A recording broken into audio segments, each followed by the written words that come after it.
শান্তি। Good morning. আজ 2রা December 2025। বাবা আমাদেরকে আমাদের প্রতিজ্ঞা মনে করিয়ে দিতে এসেছেন। আমরা এতদিন ভক্ত হয়ে যা যা বলেছিলাম তা তিনি পূরণ করতে এসেছেন। তো তিনি আজকে আমাদেরকে তার অমূল্য শিক্ষা প্রদান করছেন। আজ 2রা ডিসেম্বর 2025। প্রাতমূল্যী ওম শান্তি। বাপ দাদা মধুবন। বাপ দাদা বলছেন, মিঠে মিঠে বাচ্চে, তোমাদের প্রতিজ্ঞা হলো তুমি যখন আসবে আমরা তখন নিজেকে তোমাকে সঁপে দেব। এখন বাবা এসেছেন তোমাদের করা প্রতিজ্ঞা মনে করিয়ে দিতে। আজকের মূল্যের প্রশ্ন, মুখ্য কোন বৈশিষ্ট্যর জন্য দেবতাদেরকেই পূজ্য বলা যায়? উত্তর, দেবতাদেরই সেই বৈশিষ্ট্য আছে যারা কখনো কাউকে স্মরণ করে না, না বাবাকে স্মরণ করে, না কারোর চিত্রকে স্মরণ করে, সেজন্য তাদের পূজ্য বলা হয়। সত্যযুগে কোনো চিত্র তৈরি হয় না, কারো স্মরণের জন্য কোনো চিত্র তৈরি করা হয় না। সেখানে সব চৈতন্য, স্থূল না। সেখানে থাকে সুখ আর সুখ আর সুখ, সেজন্য কাউকে স্মরণ করার প্রয়োজন হয় না। এখন তোমরা একমাত্র বাবার স্মরণে ওই রকম পূজ্য পবিত্র হয়েছ, এরপর যাতে আর স্মরণ করার প্রয়োজনই থাকে না। তো এতটাই আমাদের মনকে পরিপূর্ণ করছেন, সম্পূর্ণ ভরপুর মন, 16 কলা সম্পূর্ণ, সর্বগুণ সম্পন্ন হলে তবেই সেই সর্বপ্রাপ্তির রাজ্যে যাওয়া সম্ভব। তো যে মনে বাবার জায়গায় অন্য কোনো দেহ বা অন্য কোনো স্থান বা অন্য কোনো স্থূল বস্তু থাকবে, সেখানে 16 কলা সম্পূর্ণ, সর্বগুণ সম্পন্ন হওয়া সম্ভব নয়। আর অংশমাত্র যদি কারো মধ্যে থাকে তাহলে সে সম্পূর্ণ সুখের প্রাপ্তিতে, সম্পূর্ণ সুখের রাজ্যে যাওয়ার অনুপযুক্তও হবে। বাবা পরিষ্কার আমাদেরকে বুঝিয়ে দিচ্ছেন। ওম শান্তি। মিষ্টি মিষ্টি আত্মারূপী রুহানি বাচ্চারা, এখন আত্মারূপী বাচ্চা তো বলবো না, রুহু বা আত্মা একই কথা। আত্মারূপী বাচ্চাদের প্রতি বাবা বোঝান, আগে কখনোই আত্মাদের পরমপিতা পরমাত্মা জ্ঞান প্রদান করেননি। বাবা নিজেই বলেন, আমি একবারই কল্পের পুরুষোত্তম সঙ্গম যুগে এসে থাকি। তো তিনি যুগে যুগে, 2 যুগের মধ্যবর্তী সময়ে তিনি আসেন। আর যখন ধর্মের অতিগ্লানি হয় তখন আসেন, যখন ভক্তরা সাধু সন্ত গুরু গোসাইয়ের প্রভাব থেকে মুক্ত হতে পারে না, দুষ্কৃতীদের প্রভাব থেকে মুক্ত হতে পারে না, অধর্ম ছেয়ে যায়, সেরকম সময়ে তিনি আসেন। একবারই তিনি আসেন অধর্মকে বিনাশ করে সত্য ধর্মকে স্থাপন করতে। আর তিনি এসেছেন এখন এই স্টেজে, সেই সিনই চলছে। চারিদিকে অধর্ম ছেয়ে আছে, মানুষের মন কুৎসিত, চিন্তা ভাবনা সব কুৎসিত, চারিদিকে গ্লানি আর গ্লানি আর গ্লানি। তো যখন ধর্মের অতিগ্লানি হয় তখনই ভগবান আসেন। এরকম আর কেউ বলতে পারে না। সমগ্র কল্পে সঙ্গম যুগ ব্যতীত বাবা নিজে কখনো আসেনি না। বাবা সঙ্গমেই আসেন যখন ভক্তি সম্পূর্ণ হয়, আর তারপর বাবা বসে বাচ্চাদের জ্ঞান প্রদান করেন। নিজেকে আত্মা মনে করো আর বাবাকে স্মরণ করো। যখন প্রত্যেকের ভক্তি সম্পূর্ণ হয়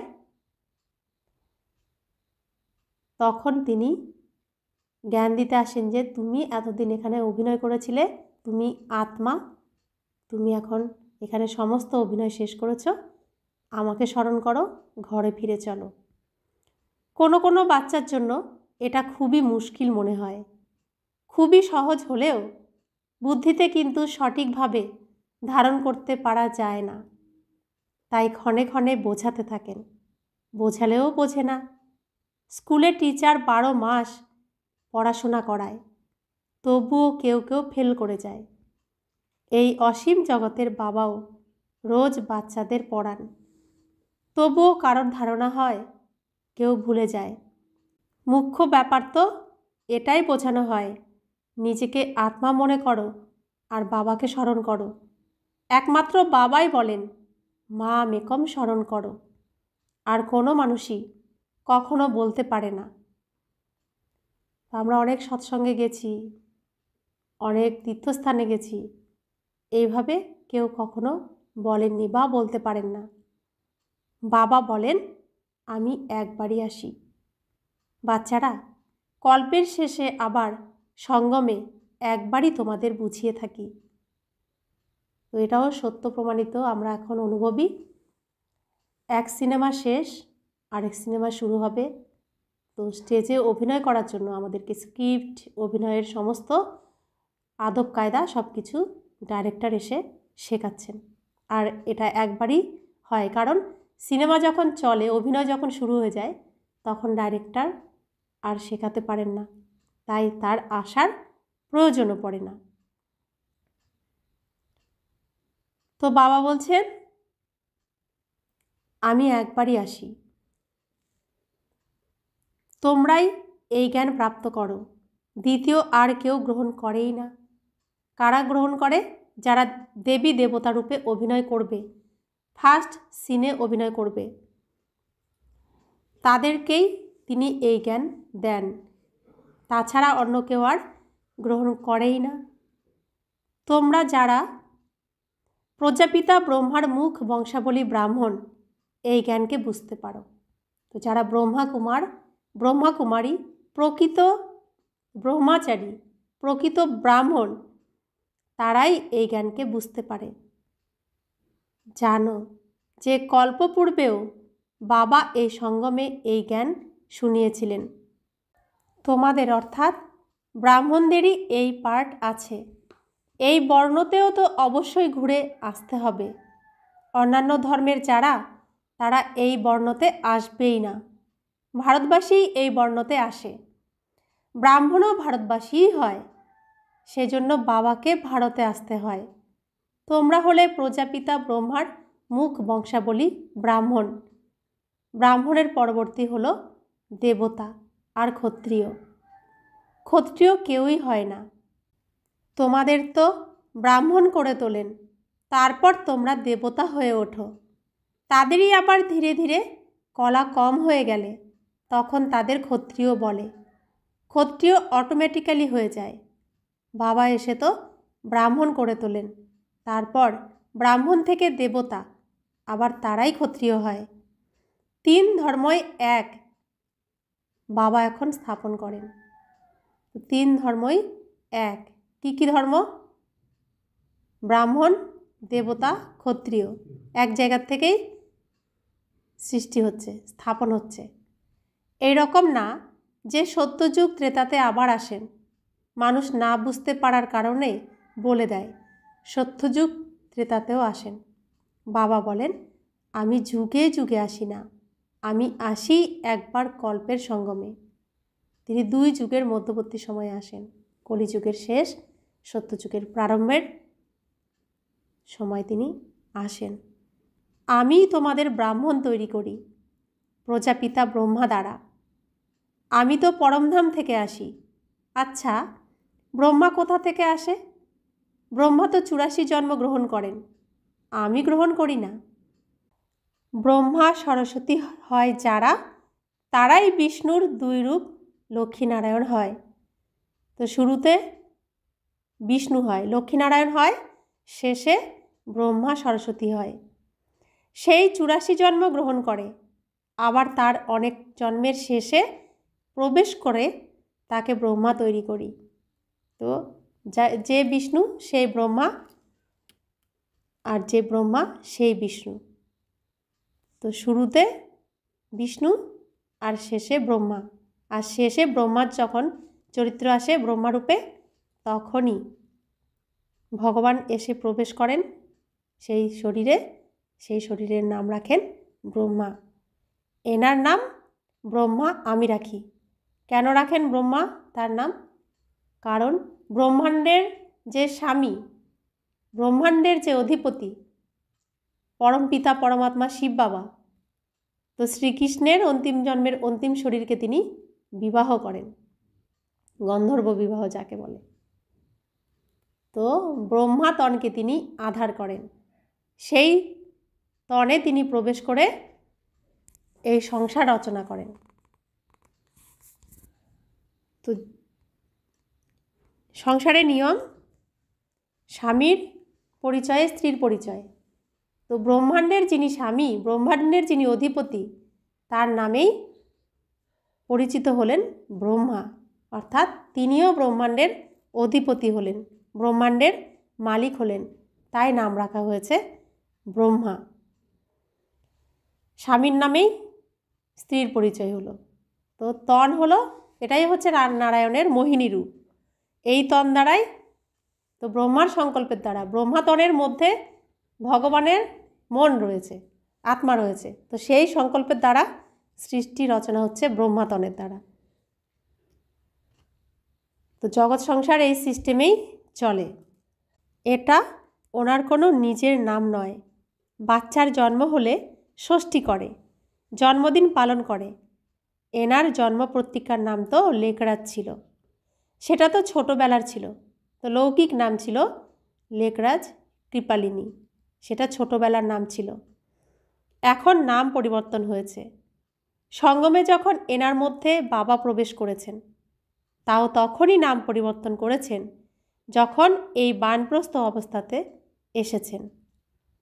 জাগতিক সন্ন্যাসীরা তো ঘরবাড়ি ছেড়ে চলে যায়, তখন নাম পরিবর্তন করে। ইনি তো বাড়িতেই থাকেন, এনার নাম ব্রহ্মা রাখা হয়েছে, কারণ ব্রাহ্মণ দরকার। তো ব্রহ্মার সন্তান ব্রহ্মা কুমার, ব্রহ্মা কুমারী হয়েছি। তো ব্রহ্মাণ্ডের অধিপতি তিনি এসে ব্রহ্মাতনকে আধার নিয়েছেন, সেই তনের দ্বারা ব্রাহ্মণ জন্ম হয়েছে। তাই আমরাও ব্রহ্মাণ্ডের অধিপতি হতে যাচ্ছি, কারণ ব্রহ্মাণ্ডই আমাদের ঘর প্রকৃত। তাই আমরাও কি হলাম? ব্রাহ্মণ। তোমাদের নিজের করে নিয়ে পবিত্র ব্রাহ্মণ করে তোলেন। পবিত্র করে তোলা হয়, এমন না যে তোমরা জন্ম থেকেই হলে পবিত্র। তোমাদের পবিত্র হয়ে ওঠার শিক্ষা দেওয়া হয়। কেমন করে পবিত্র হলে, সেটা হলো মুখ্য ব্যাপার। তা আমরা ধীরে ধীরে পবিত্রতাকে গ্রহণ করছি। একবারেই কেউ পারছে না, ধীরে ধীরে প্রচেষ্টা করে। এটাই পুরুষার্থ আমাদের, যে পতিত থেকে পবিত্র, লোহা থেকে সোনা। ধীরে ধীরে আমরা নিজেদেরকে করছি, স্বয়ং ভগবান আমাদেরকে লোহা থেকে সোনা তৈরি করছেন, বানাচ্ছেন। আর এটাই হলো মুখ্য ব্যাপার। তোমরা জানো যে ভক্তিমার্গে একজনও পূজ্য হতে পারে না।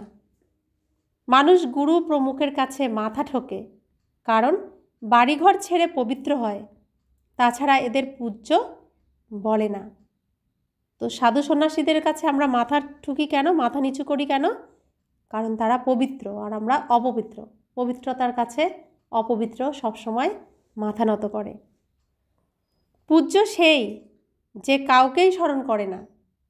সন্ন্যাসীরা ব্রহ্মতত্ত্বকে স্মরণ করে, প্রার্থনা করে, সত্যযুগে কাউকেই স্মরণ করে না। এখন বাবা বলেন, তোমাদের স্মরণ করতে হবে এককে, সেটা তো হলো ভক্তি। তোমাদের আত্মাও হলো গুপ্ত, যথার্থভাবে কেউ আত্মাকে জানে না। সত্যযুগ ত্রেতাতেও শরীরধারী নিজের নাম দ্বারা পাঠ করে। নাম ব্যতীত তো পাঠধারী হতে পারে না। তো বস্ত্রের তো একটা কোম্পানি থাকে, ব্র্যান্ডেড কোম্পানি, তো তার নামও থাকে। যেখানেই থাকুক শরীরের উপর নাম অবশ্যই ধার্য হয়। নাম ব্যতীত পাঠ কী করে সে প্লে করবে? তাই বাবা বুঝিয়েছেন, ভক্তিমার্গে গায়, ভগবান তুমি এলে পরে আমি তোমাকেই আপন করে নেব, দ্বিতীয় কাউকে নয়, দ্বিতীয় কাউকে না। আমি তোমারই হব, এটা আত্মা বলে। ভক্তিমার্গে যে দেহধারীরা আছে আমরা আর তাদের পূজা করব না। ভগবান তুমি যখন আসবে তখন তোমাকেই নিজেকে সঁপে দেব, কিন্তু তিনি কখন আসবেন এটাও জানে না। অনেক দেহধারীদের নামধারীদের পূজা করতে থাকে। যখন অর্ধকল্প ভক্তি সম্পূর্ণ হয় তখন বাবা আসেন, বলেন তোমরা জন্ম জন্মান্তর ধরে বলে এসেছো আমি তোমাকে ছাড়া আর কাউকেই স্মরণ করব না, নিজের দেহকেও স্মরণ করব না। কিন্তু আমাকে জানেই না তো স্মরণ করবে কি করে? এখন বাবা বাচ্চাদের বসে বোঝান, মিষ্টি মিষ্টি বাচ্চারা, নিজেকে আত্মা মনে করো আর বাবাকে স্মরণ করো। বাবা হলেন একমাত্র পতিত পাবন। ওনাকে স্মরণ করলে তোমরা পতিত থেকে পবিত্র শতপ্রধান হয়ে যাবে। সত্যযুগ ত্রেতাতে ভক্তি হয় না, তোমরা কাউকে স্মরণ করতে না, না বাবাকে না চিত্রকে। সত্যযুগে কোনো চিত্র থাকে না স্মরণ করার জন্য। সেখানে তো সুখ আর সুখ থাকে। বাবা বুঝিয়েছেন তোমরা যত নিকটবর্তী হতে থাকবে কর্মাতীত অবস্থা হতে থাকবে। সত্যযুগে নতুন দুনিয়া, নতুন গৃহে খুশিও অনেক থাকে। তারপর 25% পুরানো হলে তখন যেন স্বর্গই ভুলে যায়। তাই বাবা বলেন তোমরা গাইতে, আপনারই হব, আপনার থেকেই শুনব। অবশ্যই, তবে আপনি বলতে পরমাত্মাকেই বলতে না। কাকে বলতে? পরমাত্মাকেই বলতে, ভগবানকেই বলতে, ঈশ্বরকেই বলতে। আত্মা বলে পরমাত্মা বাবার প্রতি। আত্মা হলো সূক্ষ্ম বিন্দু, তাকে দেখার জন্য দিব্য দৃষ্টি থাকা চাই। আত্মা সূক্ষ্ম বিন্দু আর পরম আত্মাও সূক্ষ্ম বিন্দু, তাকে দেখার জন্য দিব্য দৃষ্টি থাকা চাই। এই স্থূল চোখ দ্বারা তাকে দেখা যায় না। আত্মার ধ্যান করতে পারা যায় না। আমরা অর্থাৎ আত্মারা হলাম ছোট বিন্দু, এরকম মনে করে স্মরণ করা পরিশ্রমের। আত্মার সাক্ষাৎকারকে প্রচেষ্টা করা হয় না, পরমাত্মার সাক্ষাৎকারের জন্য প্রচেষ্টা করা হয়। যার জন্য শুনে থাকি তিনি 1000 সূর্যের থেকে তেজময়। যার সম্পর্কে শুনি, যার মহিমা শুনি যে তিনি 1000 সূর্যের থেকেও তেজময়। কারোর সাক্ষাৎকার হলে তখন বলে অনেক তেজময় ছিল, কারণ সেটাই শুনে এসেছে। যার প্রতি সম্পূর্ণ ভক্তি করবে, নবদা ভক্তি করবে, নবধা ভক্তি করবে, তাকে দেখবে। সেটা না হলে বিশ্বাস দৃঢ় হবে না।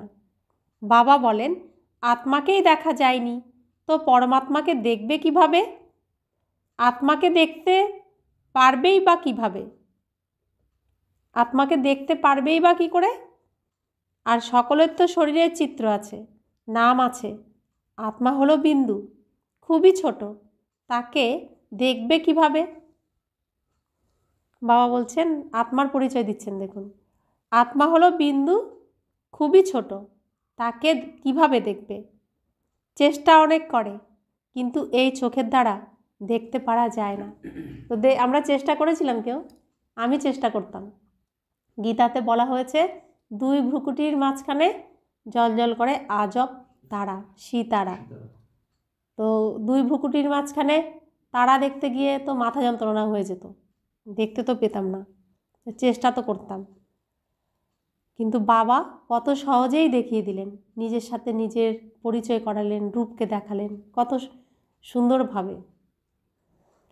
আত্মার জ্ঞানের অব্যক্ত চক্ষু প্রাপ্ত হয়। আত্মার প্রাপ্ত হয় জ্ঞানের অব্যক্ত চক্ষু। এখন তোমরা জানো যে আমি হলাম আত্মা। কত ছোট বিন্দু! আমি অর্থাৎ আত্মাতে 84 জন্মের পাঠ স্থির হয়ে আছে, যা আমাকে রিপিট করতে হবে। বাবার শ্রীমত প্রাপ্ত হয় শ্রেষ্ঠ করার জন্য, তাই সেই অনুযায়ী চলা উচিত। তো শিব বাবা যেই কথাগুলো আমাদের শোনান, এত সুন্দর সুন্দর বরদান দেন, এ পৃথিবীতে এত সুন্দর কথা আর কেউ শোনাতে পেরেছেন? না এত সুন্দর ভাবনা কারোর মধ্যে আছে? একমাত্র তিনিই এত সুন্দর সুন্দর কথা শোনাতে থাকেন। তবুও যাদের ভাগ্যে নেই তারা পেয়েও কেন বোঝে না? এত সুন্দর কথা শুনতে কেন ভালো লাগে না? এখানেই তো ভগবানের এই কোটির মধ্যে কতিপয় কেউ কেউ এটাই প্রমাণিত হয়ে যায়। কারণ এত সুন্দর কথা অথচ ভালো লাগছে না শুনতে, অর্থাৎ ভাগ্যে নেই, তাই সে কোটির মধ্যে পড়ছেও না, কোটির মধ্যে কতিপয়ের মধ্যে পড়ছে না। তো তিনি শ্রেষ্ঠ করার জন্য শ্রেষ্ঠ কথা শোনান, শ্রেষ্ঠ শিক্ষা দেন। তোমাদের দৈবী গুণ ধারণ করতে হবে, খাদ্য পানীয় রয়্যাল হওয়া উচিত, আচার আচরণ খুবই রয়্যাল হওয়া দরকার। তোমরা দেবতায় পরিণত হচ্ছ। দেবতারা নিজে হলো পূজ্য, এরা কখনো কাউকে পূজা করে না। এরা তো হলো ডবল মুকুটধারী, এরা কখনো কাউকে পূজা করে না। তো পূজ্য দাঁড়ালো তো তো যে নিজেই পূজা করবে সে কি হয়ে গেল? ভক্ত। আর যে দেবতা সে তো কোনো দেবতাকে পুজো করবে না। সত্যযুগে কাউকে পূজা করার দরকারই নেই। তবে হ্যাঁ, একে অপরকে রিগার্ড অবশ্যই দেবে। দেবতারা কেউ কাউকে পুজো করে না, কিন্তু সবাই সবাইকে সম্মান দেয়, একই পরিবারের মনে করে, সহযোগী হয় একে অপরের। এরকম প্রণাম করা একে রিগার্ড বলা হয়। এমন না যে হৃদয় থেকে তাকে স্মরণ করতে হবে, রিগার্ড তো দিতেই হবে। তো দেবতারা একে অপরকে সম্মান দেবে, সহযোগ দেবে, কিন্তু কেউ কাউকে আবার স্মরণ করবে না। যেমন প্রেসিডেন্টকে সবাই রিগার্ড দেখায়, জানে যে ইনি খুবই উচ্চপদস্থ, প্রণাম কি আর করতে হয়? তাই বাবা বোঝান এই জ্ঞানমার্গ হলো একদম আলাদা জিনিস। এতে শুধু নিজেকে আত্মা বোঝাতে হবে, যা তোমরা ভুলে গেছো। শরীরের নামকে মনে রেখে দিয়েছ। কাজ তো অবশ্যই নামের দ্বারাই করতে হবে, নাম ছাড়া কাউকে ডাকবে কি করে? যদিও তোমরা শরীরধারী হয়ে ভূমিকা পালন করো, কিন্তু বুদ্ধির দ্বারা শিব বাবাকে স্মরণ করতে হবে। শ্রীকৃষ্ণের ভক্তরা মনে করে আমাদের কৃষ্ণকেই স্মরণ করতে হবে। ব্যাস, যেদিকেই তাকাই কৃষ্ণ আর কৃষ্ণ। আমিও কৃষ্ণ, তুমিও কৃষ্ণ। আরে তোমার নাম আলাদা, ওর নাম আলাদা, সব কৃষ্ণ আর কৃষ্ণ কি করে হতে পারে? সবার নাম কি আর কৃষ্ণ হয়? যা মনে আসে সেটাই বলতে থাকে। তা আমাদেরকে এসব কে শিখিয়েছেন? গুরু গোসাইরা শিখিয়েছেন। আর গুরু গোসাইরা যা বলিয়েছেন আমরা অন্ধের মতো তা শিখতেই থেকেছি, বলতেই থেকেছি, করতেই থেকেছি। তো বাবা এসে এসব থেকে আমাদের ছাড়িয়ে দিচ্ছেন। সত্যটাকে বলছে যে অন্ধের দুনিয়ায় সবই অন্ধ, অন্ধ যে যা বলছে তার ভক্তরাও তাই বলছে। তো অন্ধের দুনিয়ায় সবাই অন্ধ, অন্ধ ধৃতরাষ্ট্র হয়ে রয়েছি সবাই। তো সেখান থেকে আমাদেরকে তিনি চক্ষু দান করেছেন, সেই চোখ দ্বারা সত্যটাকে জানতে বুঝতে তিনি আমাদের সহযোগিতা করছেন, সত্যটাকে আমাদের জানাচ্ছেন। তো এখানে অভিনয় করছে, তো অভিনয়ের পার্ট প্লে করছে, তো একে অপরকে কী বলে ডাকবে? তাই যে বস্ত্র পেয়েছে বস্ত্রের একটা নাম রাখা হয়েছে। তো সেই নাম অনুযায়ী এখানে ভূমিকা পালন করছি আমরা এই দেহরূপী বস্ত্রের দ্বারা। এখন বাবা বলেন ভক্তিমার্গের সব চিত্র ইত্যাদিকে ভুলে এক বাবাকে স্মরণ করো। চিত্রকে তো তোমরা পতিত পাবন বলো না, হনুমান ইত্যাদিকে কি আর পতিত পাবন বলা হয়? হনুমানকে কি কখনো পতিত পাবন বলা হয়? অনেক চিত্র আছে, কেউই পতিত পাবন না। কোনো দেবী ইত্যাদি যাদের শরীর আছে তাদের পতিত পাবন বলা যায় না। 6 থেকে 8 হাত বিশিষ্ট দেবী ইত্যাদিদের তৈরি করা হয়, সব নিজেদের বুদ্ধি দিয়ে। ইনি কে সেটা তো জানে না। বানিয়ে তো ফেলে। নবদ্বীপে কত ফুট গৌরাঙ্গ বানিয়েছে? 60 ফুট গৌরাঙ্গ, 62 ফুট। তো কার বুদ্ধিতে? নিজেদের বুদ্ধিতেই। ভগবান কি আর এত বড় কাউকে বানায়? তো বলছে দেবীদেরকেও 6 থেকে 8 ফুট বানিয়ে দেয়, এত ফুট তো লম্বা কেউ হয় না। তো নিজেদের বুদ্ধিতেই বানায়। কিন্তু যাকে বানাচ্ছে তিনি কে, কেন তাকে পূজা করি সেটা তো জানে না।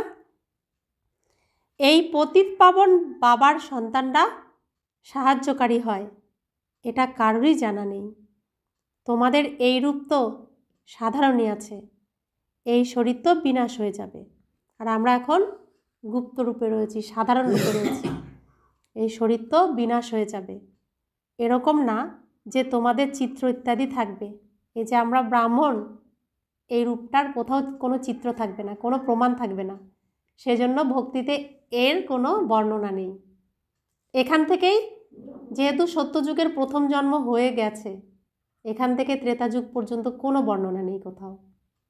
এই ব্রাহ্মণ, দেবতা আর ক্ষত্রিয়, এদের কোনো বর্ণনা নেই, কারণ কোনো চিত্র নেই, কোনো শাস্ত্র নেই, কোথাও কোনো কিছু লেখা নেই, তাই বর্ণনাও নেই। শাস্ত্রে নেই তো এটাও কত প্রমাণ হয়ে যায় না। তো সেজন্য বাবা বলছেন এই সব নিঃশেষ হয়ে যাবে। বাস্তবে দেবীরা হলে তোমরা। নামও লেখা হয়ে থাকে, সীতা দেবী, অমুক দেবী, রাম দেবতা বলা হয় না। তো এই যে ব্রাহ্মণ, দেবতা, ক্ষত্রিয়, এদের কোনো চিত্র, কোনো লেখা, কোনো জায়গায় কোনো কিছু নেই। সত্যযুগে কোনো চিত্র বানানো হয় না, ত্রেতা যুগে কোনো চিত্র বানানো হয় না, কেউ কাউকে স্মরণও করে না, কারণ সেখানে চৈতন্য আর সত্য থাকে সব কিছু, তাই কোথাও কিছু লিখেও রাখতে হয় না। আর আমাদের এই ব্রাহ্মণদের এখানেও কোনো কিছু লেখা নেই আমাদের সম্পর্কে। তো শাস্ত্রের মধ্যে তাই এর বর্ণনাও নেই। আর শাস্ত্রে প্রায় পুরোটাই বলা আছে, শুধু ব্রাহ্মণ, দেবতা আর ক্ষত্রিয়দের সম্পর্কে সম্পূর্ণ জ্ঞান কারোর মধ্যে নেইও, সম্পূর্ণ পরিষ্কারভাবে কেউ তাই লিখতে পারেননি। আর ভগবান এসে এই স্টেজে এই কাহিনী আমাদের শোনাচ্ছেন। তো ভগবানের জন্যই এই স্ক্রিপ্টটুকু রাখা হয়েছে, তিনি এসে এই স্টেজে এই বর্ণনাই করবেন। তো শাস্ত্রে তো সমস্ত সত্যযুগ থেকে ত্রেতাযুগ বাদে দাপর থেকে কলিযুগের সমস্তটাই শাস্ত্রে আছে। আর এই সঙ্গম যুগে আমরা যা করছি এই ইতিহাসটুকুই দাপর যুগে শাস্ত্রে বর্ণনা করা হচ্ছে। কিন্তু ব্রাহ্মণ সম্পর্কে, দেবতা সম্পর্কে, ক্ষত্রিয় সম্পর্কে পুরো অ্যাকুরেট কোথাও লেখা নেই বলে তো শাস্ত্রেও সেটা অ্যাকুরেট কেউ বর্ণনা করতে পারেননি। ভগবান এসে এই সত্য বর্ণনা করছেন। তাই বাবা বলছেন তোমাদেরকে দেবী বলা হয়, সীতা দেবী, অমুক দেবী। অমুক দেবী বা শ্রীমতী বলে দেয়, সেটাও রং ভুল হয়ে যায়। এখন পবিত্র হওয়ার জন্য পুরুষার্থ করতে হবে। এখন কেউ কাউকে দেবী, শ্রীমতী এগুলি বলাটাও নিজেকেই নিজের অপমান করা। স্ত্রী হতে গেলে পুরুষার্থ করতে হবে, দেবী হতে গেলেও পুরুষার্থ করতে হবে। আচরণে দেবী হতে পারলে তবেই দেবী। তোমরা বলো যে পতিত থেকে পবিত্র করো, এরকম বলো না যে লক্ষ্মীনারায়ণ তৈরি করো। পতিত থেকে পবিত্রও বাবা করেন, নর থেকে নারায়ণও তিনিই করেন। সেই লোকেরা তোমরা পতিত পাবন নিরাকারকে বলো। সেই লোকেরা তোমরা পতিত পাবন নিরাকারকে বলো। কোন লোকেরা? যারা নর থেকে নারায়ণ হয়েছিল, নারী থেকে লক্ষ্মী হয়েছিল, সেই লোকেরাই আবার বলছে পতিত হয়ে, পতিত হওয়ার পরে বলছে পতিত পাবন। কাকে বলছে? নিরাকারকে বলছে, ভগবানকে বলছে। তা আমরাই সেই দেবী দেবতা, আমরাই সেই এখন পতিত। তা আমরা সেই দেবী দেবতারাই আবার এখন বলছি পতিত পাবন, আমাদেরকে পবিত্র করো, পাবন বানাও। আর সত্যনারায়ণের কথা শোনায়, যারা এরপর আরও দেখিয়েছে। এরকম তো বলো না বাবা সত্যনারায়ণের কথা শুনিয়ে অমর করো, নর থেকে নারায়ণ করো। তোমরা তো নিজেরাই শুনিয়ে দাও। বলো তো না যে বাবা সত্যনারায়ণের কথা শুনিয়ে আমাদেরকে অমর করো, নর থেকে নারায়ণ করো। শুধুমাত্র বলে এসে পবিত্র করে তোলো। শুধু বলে যে আমি অধম, নীচ, পাপী, তুমি নিজ গুণে আমাকে ক্ষমা করো, তুমি তোমার মতো করে নাও। না বলে লক্ষ্মীনারায়ণ করো, না অন্য কিছু। বলে যে অধম পাপীকে তুমি নিজ গুণে তোমার মতো তুমি করে নাও, অর্থাৎ পতিতকে পবিত্র করে তোলো। বাবাই তো সত্যনারায়ণের কথা শুনিয়ে পবিত্র করে তোলেন। তোমরা আবার অন্যান্যদের কথা শোনাও, আর কেউ জানতে পারে না। যদিও তোমাদের বাড়িতে স্বজন, বন্ধু, ভাই ইত্যাদি আছে, কিন্তু তারাও বুঝতে পারে না। এই যে আমরা এখানে সত্যনারায়ণের কথা শুনছি বাবার কাছ থেকে, তো যে কথার দ্বারা আমরা নিজেরা নর থেকে নারায়ণ হচ্ছি, তো আমরা লৌকিক পরিবারে থাকি, আত্মীয় স্বজন, ভাই বন্ধুদের সাথে থাকি, কিন্তু তারা তো বুঝতে পারছে না যে ভগবান আমাদেরকে সত্যনারায়ণের কাহিনী শোনাচ্ছেন, আর সেই কাহিনীর দ্বারা আমরা ধীরে ধীরে নর থেকে নারায়ণ হচ্ছি। যখন হচ্ছি আমরা মুখে কি বলছি যে এটা বাবা শোনাচ্ছেন, কিন্তু তারা কি বলছে, ও বলেছে। ভগবানকে তো দেখছেন না, সেজন্য দোষটা কার উপরে পড়ে, আমাদের উপরে পড়ে, যেহেতু আমাদেরকে দেখা যাচ্ছে। ঠিক ব্রহ্মা বাবার উপরেও এরকমভাবে এসেছেন। তো পিছন থেকে করছেন কে সব কিছু, বাবা করছেন। তো আত্মীয় স্বজনরা এসব বুঝতে পারছে না। তো এটাই হচ্ছে রহস্য। তো কোটির মধ্যে কতিপয় কেউই ভগবানকে দেখতে পাচ্ছেন। আমরা দেখতে পাচ্ছি, অন্যান্যরা দেখতে পাচ্ছে না। অন্যান্যরা আমাদেরকে দেখছেন, ভাবছে ওরাই বলছে, ওরাই করছে, তাই না? তো এটা কত অনুভবের বিষয়, কতটা সৌভাগ্যের বিষয় যে আমরা ভগবানকে দর্শন করছি, আর নিজেকেও, আত্মাকেও করছি। আর আমরা এক পরিবারের হয়েছি, আমরা দেবী দেবতা হচ্ছি। আবার আমরা 21 জন্ম, 2500 বছর এই এক পরিবারে আমরা থাকব। আমরা যারা ভগবানকে চিনতে পাচ্ছি, বুঝতে পাচ্ছি, জানতে পাচ্ছি, তারা এক পরিবার হয়ে থাকব। যারা চিনতে পারছে না তারা কিন্তু আমাদের পরিবারে থাকবে না, তারা আসবে রাবণ রাজ্যে, অর্থাৎ আমাদের কুলেরই নয় তারা। কিন্তু তাদের সাথে আমরা কেন রয়েছি? উদ্ধার করার জন্য। তো দেবী দেবতারা 21 কুলকে উদ্ধার করবে না, তো পুরো পৃথিবীর এই 900 কোটি আত্মাকেই এভাবেই উদ্ধার করবে। তো কত দায়িত্ব আমাদের উপরে। বাবা বুঝাচ্ছেন যে যারা বুঝছে না তাদেরকে বোঝাতে হবে, মুক্ত করতে হবে রাবণের ওই কারাগার থেকে। তারা যতই রাবণ রাজ্যে আসুক না কেন, কিন্তু ফিরতে তো তাদেরও হবে ঘরে। তাদের সিন রাবণ রাজ্যে, কিন্তু এসেছে তো পরমধাম থেকে, বাবার কাছ থেকে। তো প্রত্যেককে ফিরে যেতে তো পরমধামেই হবে, কিন্তু তাদেরকে মুক্ত করতে পরিশ্রম আছে। যেহেতু তারা রাবণ রাজ্যকেই চেনে, তাই রাবণের মতেই তারা চলবে। তো সেই জন্য আমাদেরকে কত পুরুষার্থ করতে হবে, আর কত প্রচেষ্টাও করতে হবে, তাই না? এটা আমাদের এখন কর্তব্য। अच्छा, मीठे मीठे सिकिले दे बच्चों प्रति माता पिता बाप दादा का याद प्यार और गुड मॉर्निंग। रूहानी बाप की रूहानी बच्चों को नमस्ते। हम रूहानी बच्चों की रूहानी माता पिता बाप दादा को याद प्यार, गुड मॉर्निंग और नमस्ते नमस्ते नमस्ते। शुक्रिया बाबा, शुक्रिया बाबा, शुक्रिया। धारणार जन्य मुख्य सार। प्रथम धारणा, निजेके श्रेष्ठ करे तोलार जन्य बाबार जा श्रीमत प्राप्त हय तार ऊपर चलते हबे, दैवी गुण धारण करते हबे। खाद्य पानीय आचार आचरण खूबी रयाल करा उचित। रयाल अर्थात केमन, आमरा कोन रूपे अभिनय करते जाচ্ছি, तो जे रूपे अभिनय करते जाচ্ছি সেই রূপের খাবার দাবার এখন আমাদের খেতে হবে, তবেই তো পারবো করতে। তা নয় তো কী করে করবো? ওখানে গেলে তো এই খাবারই চাইবো, যেটা সংস্কারে আসবে সেটাই তো চাইবো না, ওটাই তো থাকবো, ওটাই খুঁজবো, সংস্কার নিয়েই তো যাব। তো এখানেই আমাকে খাবার দাবারেও দেবী দেবতাদের সমান খাবার দাবার খেতে হবে, তাই তো? দ্বিতীয় ধারণা, একে অপরকে স্মরণ করতে নেই, কিন্তু রিগার্ড অবশ্যই দিতে হবে। পবিত্র হওয়ার পুরুষার্থ করতে আর করাতে হবে। বরদান,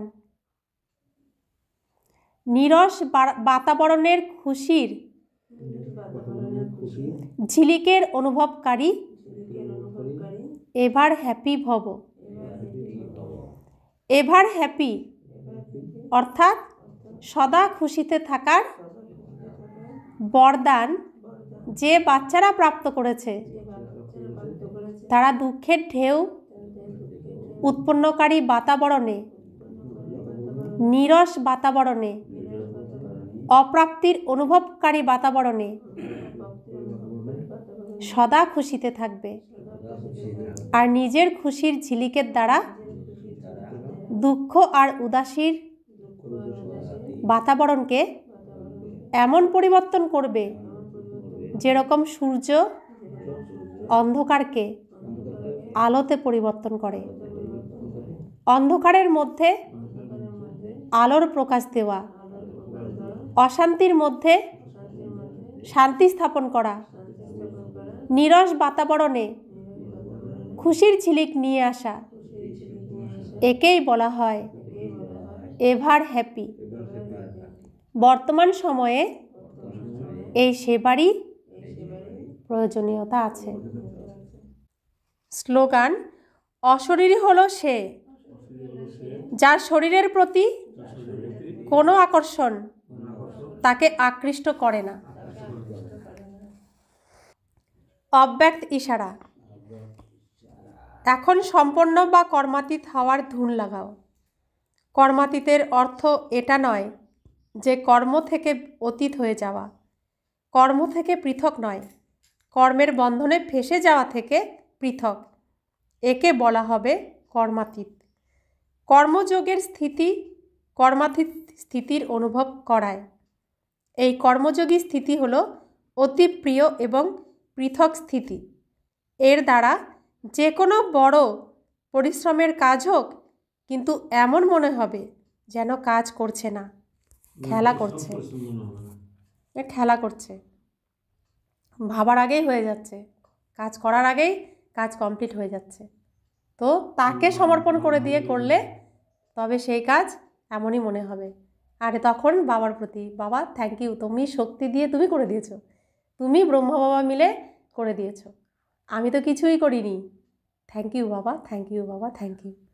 তো এরকম আসবে মন থেকে। তখন শুধু সমর্পণ করে দিতে বলছেন। বাবা রবিবারে কি বলেছেন? তাকে অর্পণ করে দিতে বলছেন। এই জগৎ সংসারের দায়িত্ব যিনি করে নিজের কাঁধে নিয়ে রেখে দিয়েছেন, তিনি কি আমাদের এই সামান্য 2-4 জনের দায়িত্ব তিনি নেবেন না? জগৎ সংসারের মধ্যে তো আমরাও পড়ি, তা আমরা দিচ্ছি না বলে বোঝা, দিয়ে দিলে বোঝা নেই। তো শুরুর থেকে শেষ পর্যন্ত তিনি বলছেন, তুমি আত্মা, আমি তোমার পিতা পরম আত্মা, আমি যা শেখাচ্ছি তুমি তা শেখো, তোমার কাছে যা আছে সেটা আমার কাছে দাও, বোঝা নিজের কাছে রেখো না। তোমরা বোঝার মধ্যে থাকবে, কষ্ট পাবে, সেটা আমি সহ্য করতে পারবো না। আমার সন্তান আর পরিশ্রম, এটা বাবা মানতে পারেন না। ভগবানের বাচ্চা আমরা, আমাদের পরিশ্রম তিনি কেন মানবেন? আর আমরা পরিশ্রমই বা কেন করব? আমার পিতা রয়েছেন তো আমি নিশ্চিন্ত না। ওম শান্তি। আমাদেরকে সব কিছু অর্পণ করে দিয়ে নিজের পুরুষার্থ, নিজের এত বড় যে শ্রেষ্ঠ কর্ম করার আমরা সৌভাগ্য প্রাপ্ত করেছি, এই শ্রেষ্ঠ কর্ম আমাদের করে দেখাতে হবে, শ্রেষ্ঠ পদও আমাদের অর্জন করতে হবে, আর এই শ্রেষ্ঠ দুনিয়া স্থাপনও আমাদের করতে হবে। আমরাই করে দেখাবো, আমরা নয়তো কে করে দেখাবে? আমরাই ভগবানের সুসন্তান, আজ্ঞাকারী সন্তান, মাস্টার সর্বশক্তিমান সন্তান। আমরা বিশ্ব কল্যাণকারী, বিশ্ব কল্যাণী, বিশ্ব পরিবর্তক, ভগবানের শ্রেষ্ঠ সন্তান। ওম শান্তি।